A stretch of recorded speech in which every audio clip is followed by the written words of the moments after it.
नवनवीन ताज्या घडामोडी जाणून घेण्यासाठी लाल दिवा न्यूज चॅनलला लाईक करा, शेअर करा आणि सबस्क्राइब करायला विसरू नका। श्री राष्ट्रसंत सद्गुरू जनार्दन स्वामी पूल तसक येथे गेल्या 10 दिवसांपासून एक अत्यंत धोकादायक मोठा खड्डा पडलाय। पावसाच्या पाण्यामुळे हा खड्डा दिसत नसल्याने अनेक महिला दुचाकी आणि चारचाकी वाहने त्यात पडली आहेत। खड्डा खूप खोल असल्याने वाहन चालकांना तो दिसत नाहीये, यामुळे नागरिकांमध्ये भीतीचं वातावरण पसरलंय।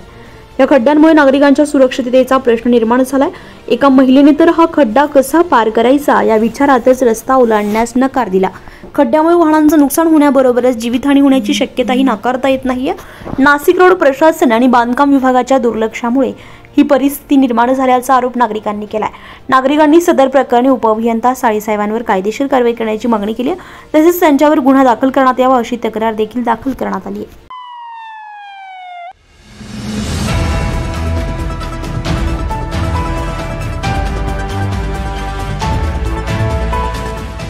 नवनवीन ताज्या घडामोडी जाणून घेण्यासाठी लाल दिवा न्यूज चॅनलला लाईक करा, शेअर करा आणि सबस्क्राइब करायला